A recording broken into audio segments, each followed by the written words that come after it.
अपना बताता हूँ कि पहले तो ये है कि सुबह करीब 7:30 बजे के आसपास मैं जहाँ चाय पी रहा था, पेपर पढ़ रहा था, उसी समय अचानक आया कि हम लोग ईडी वाले हैं। मैंने कहा आपका स्वागत है, मैं तो इंतजार कर रहा था महीनों से सालों से, लेकिन आज आप आ ही गए, आपका धन्यवाद, विराजें आप। और उसके बाद कुछ लोग फिर यहाँ जहाँ मेरे परिवार के लोग रहते हैं, मेरी पत्नी, मेरे बच्चे, बेटा बहू सब निवास करते हैं इधर इस ब्लॉक में, तो यहाँ कुछ लोग गए थे, कुछ देर बैठे रहे। फिर मैंने कहा कि आपके पास कोई सर्च वारंट है? तो उसके बाद एक अधिकारी उसमें से गया और उसके बाद 5-10 मिनट बाद जो आहूजा जी हैं, जो आईओ हैं, जो बड़े अधिकारी होंगे, इनके मुझे उसका पद नाम नहीं मालूम, लेकिन वो आए, बोले कि हमारे पास सर्च वारंट 1/7 का है और ये किसने है? मैंने कहा भाई रमन सिंह जिस समय इसको नगर निगम ने जब ऐलान किया था तो ये ब्लॉक मैंने लिया था। तो ये अलग ब्लॉक है, पूर्व मुख्यमंत्री का ये यहाँ ऑफिस कार्यालय है। तो फिर कहा कि आप तो यहाँ बैठें, हमें सर्च वारंट मिला है, उस ब्लॉक का है और हम यहाँ नहीं करेंगे। तो मैंने कहा कि मैं जा सकता हूँ विधानसभा? फिर उन्होंने कहा कि न जाए तो ज़्यादा अच्छा है। तो वो सब वो लाइन जो है वो कहने का मतलब है कि मत जाओ। फिर मैं रुक गया, फिर फ़ोन वगैरह मांगे, मैं बोला फ़ोन तो नहीं दूंगा आपको। तो बोले फ़ोन में कहीं बात मत करिए, मैं बिल्कुल बात नहीं करूँगा। उसके बाद यहाँ घर में सर्चिंग शुरू किए।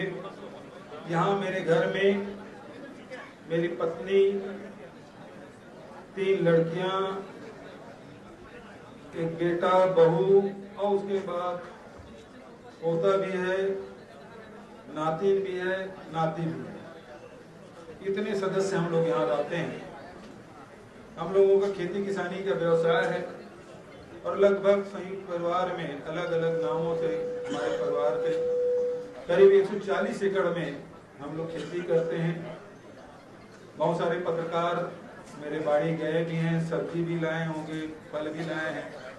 तो वहाँ फल की सब्जी गांव में धान भी है, मक्का भी है, सरसों भी है, सभी प्रकार के फसल हम लोग सब्जी, फल और दलहन तिलहन सब लोग लेते हैं। और एक संयुक्त परिवार भी है। अभी ईडी ने जितने भी हम लोगों ने हमारे यहाँ दस्तावेज जो लिए, उसमें मैंने जैसे कहा कि एक मंतूराम और पुनीत गुप्ता के बीच में 10-15 करोड़ की जो लेन देन की बात हो रही थी वो जब्त करके ले गए हैं पेन ड्राइव। और दूसरा अफसाक सिंह के नाम से जो सलेट कंपनी था और उसमें 10 रुपया शेयर में करोड़ों का उसमें कंपनी खड़ा किया था, वो पूरे कंपनी की कापी पड़ी हुई थी। फिर बालको खिलाफ जो केस किया था वो फाइल भी था, कुछ सीएम मैडम वाला जो फाइल था वो भी पड़ा हुआ था। बहुत सारे फाइलें थी, पलट के देखते रहे। जब शुरू कर देते तो बड़ा खुश होते थे, लेकिन जहाँ रमन सिंह का नाम या सीएम मैडम का नाम या अफसाक सिंह का नाम या मंटू पवार का नाम देखते थे तो हाथ पैर फूल जाते। तो यहाँ जितने भी हमारे यहाँ सोना चांदी बिल्कुल नहीं ले गए, क्योंकि जितना डिक्लेयर हुआ था उतना हमारे पास था, वो सारे उसको देख के छोड़ के गए हैं। कोई 25-30 लाख रुपया, करीब 33 लाख ऐसा कुछ बता रहे थे, 33 लाख रुपया नगद मिला अलग अलग लोगों से, पत्नी से, बेटे से, बहू से, बेटियों से सब मिला। तो हम लोगों के पास खेती भी है और खेती के अलावा डेयरी भी है, तो इसमें स्त्री धन भी है, तो वो केस इन हैंड भी है। तो हमने कहा इसको लिखित में आपको जवाब दे देंगे। मुश्किल के 30-33 लाख रुपया ही हमारे घर से ले गए थे और बड़ा माहौल बनाया गया था, नोट गिनने की मशीन लाई गई है। तो 33 लाख गिनना कोई बहुत बड़ी बात नहीं। मेरी बहू ने कहा कि उसके पहले शादी के पहले बैंक में काम करती थी, इसको मैं गिन देता हूँ सर, क्यों मशीन बना रहे हो। तो लेकिन मीडिया हाइप लेना था, मशीन आई है तो दिन भर वही चला, मशीन आई है। लेकिन कुल मिला के 33 लाख मिला। 150 एकड़ की हमारी खेती, 2 फसली भी है और आधुनिक खेती भी हम लोग करते हैं। तो मैं नहीं समझता कि बहुत बड़ी राशि है, स्त्री धन भी है, स्त्री धन भी है, सब कुछ होने के बाद ये कोई बहुत बड़ी राशि नहीं है। लेकिन मैंने उनसे एक सवाल अभी पूछा,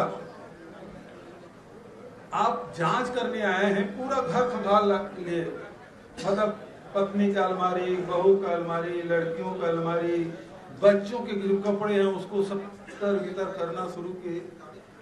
तो सब अभी अब ठंड समाप्त हुआ तो जितने गर्म कपड़े हैं उसको सब दीवान में भर के रखे हैं, उसको सब खोल खाल डाले, मिला कुछ नहीं। तो मैंने अभी जाते जाते उनसे पूछा ECIR नंबर क्या है, तो बोले कोई ECIR नंबर, जांच की बात नहीं करता।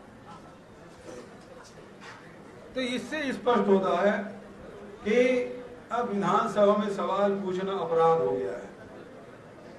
कवासी लखमा ने सवाल पूछा, 8 दिन के अंदर ईडी चला गया, जबकि शराब घोटाले की जांच 3 साल से चल रही है।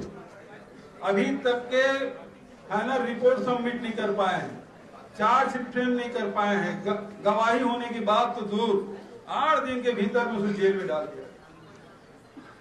मैंने विजय शर्मा से गरीब लोगों के आवास का प्रश्न पूछ दिया, सब साथी थे, 8 दिन भी नहीं लगा, चौथे दिन मेरे घर में पहुंच गए। तो भाई आप जांच कर रहे हो, 2 साल हो गया, 3 साल हो गया, 4 साल हो गया, कब आप ट्रायल करोगे, कब गवाही होगी, कब उसका फैसला आएगा। ये तो भारतीय जनता पार्टी इस बात पे बखलाई हुई है कि 7 साल पहले जो घटना घटी थी, जिसमें विनोद वर्मा जी गिरफ्तारी हुई थी, मुझे भी गिरफ्तार किया था।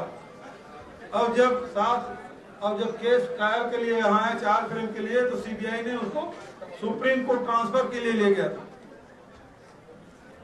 जब सरकार बदली तो उन्होंने केस विड्रॉ कर लिया, केस फिर यहाँ आया। अब जब 4 फ्रेम करने की जब बात आई तो मुझे डिस्चार्ज कर दिया गया, वो भी सेंट्रल एजेंसी CBI है। और इससे भारतीय जनता पार्टी बेहद बखलाई है। मैं कोई कमेंट नहीं किया था, मैं तो केवल एक लाइन लिख दिया था, सत्यमेव जयते। लेकिन आज जिस प्रकार से कार्रवाई इन्होंने की है, वो ये बौखलाहट है इनका, और ये प्रदर्शित करता है कि ये 2 कारण से बेहद उद्वेलित हैं और वो किसी सीमा तक जा सकते हैं।